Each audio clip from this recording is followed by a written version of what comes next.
Next month, Denver Public Schools will decide whether to close and consolidate 10 of its schools. Most of the schools on that list serve mostly students of color.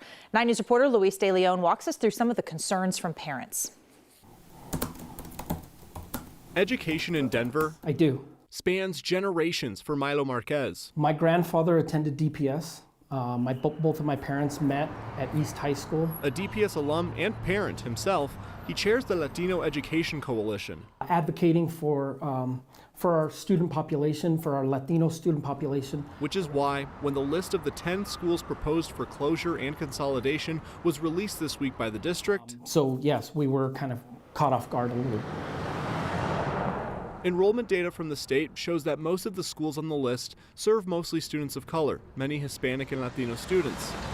And while many of the schools that the students would go to also serve a large minority population, Marquez believes the impacts extend outside of the classroom. Our families rely on these schools for food and for sometimes shelter during the day and for child care during the day. Another concern, a new and in some cases longer commute. And if these families are walking to school, it makes it very difficult. For a lot of marginalized communities who rely on public transportation because they don't have a car at home, an extra mile is a long distance. Marquez believes gentrification plays a big role in declining enrollment, but also says parents and staff simply need more time to understand the impacts. The communities need to come together.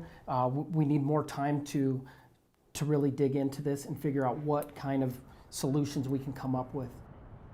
So DPS Superintendent Dr. Alex Marrero did acknowledge factors like declining birth rates and gentrification play a role in the enrollment situation. The district believes that this proposition will help students in the long run. Alex, as for Marquez, he says some of the members of the coalition were actually on the district's declining enrollment committees, but he says it had been quite a while now since they last actually met with the superintendent.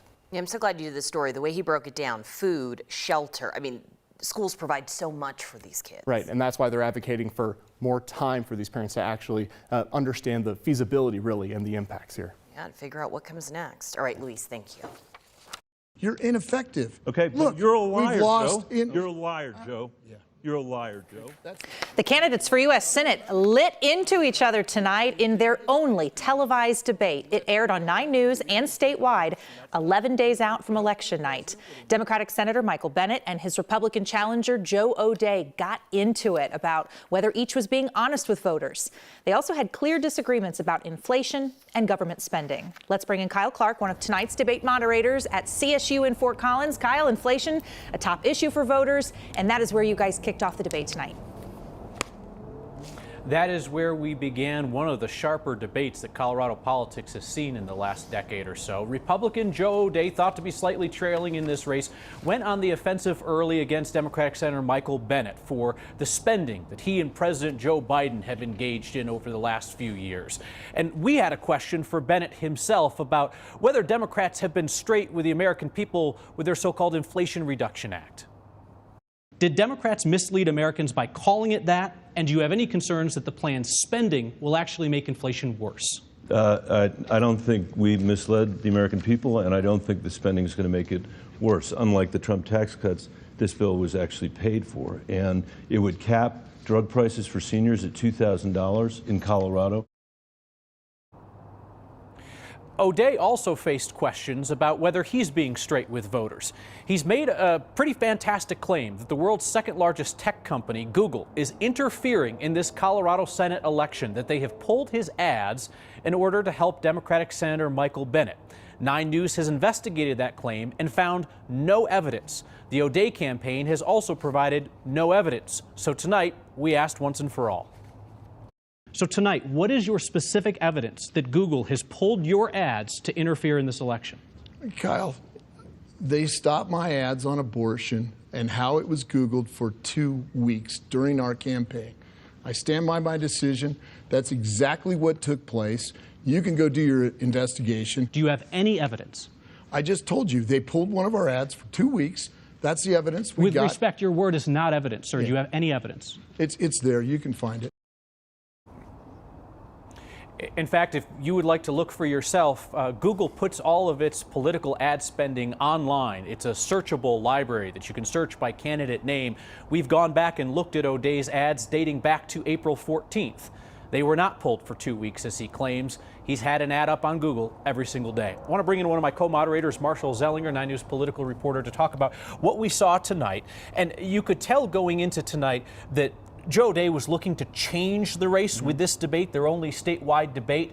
But Senator Bennett came ready to really lay it back at him. Sure, it reminded me of when he had issues with Senator Ted Cruz on the floor of the Senate. I haven't seen Senator Bennett that fiery since that moment.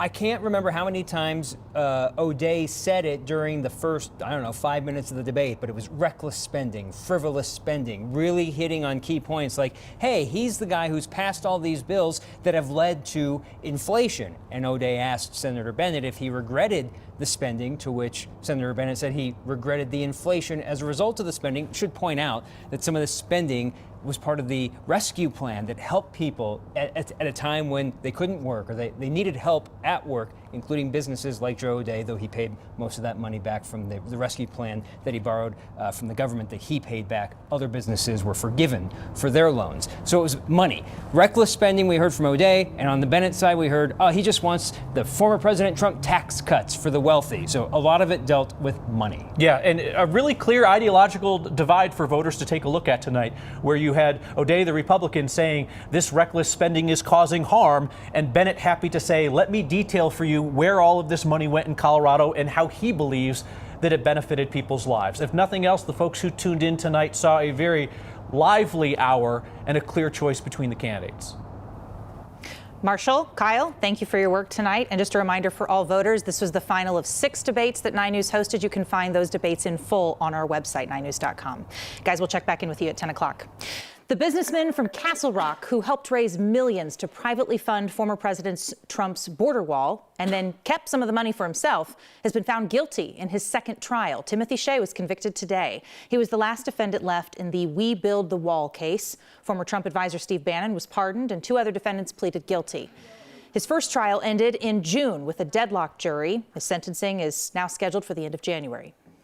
A jury is deciding whether a man is guilty of kidnapping and murdering a 12-year-old girl 38 years ago. The jury will continue their deliberations Monday in the Stephen Pankey's second trial.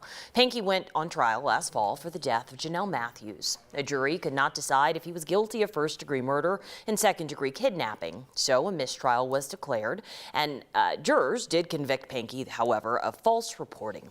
Matthews' remains were found in a Weld County field in 2019. Since it had been decades since she went missing, investigators weren't able to recover any usable DNA. Instead, prosecutors have been relying heavily on circumstantial evidence. Pankey made statements to police over the years that he knew where Matthews' body was and that he would help solve the crime in exchange for immunity. Pankey's lawyer said his statements to police were false and that Pankey offered them simply to get attention. Deliberations will continue first thing Monday morning.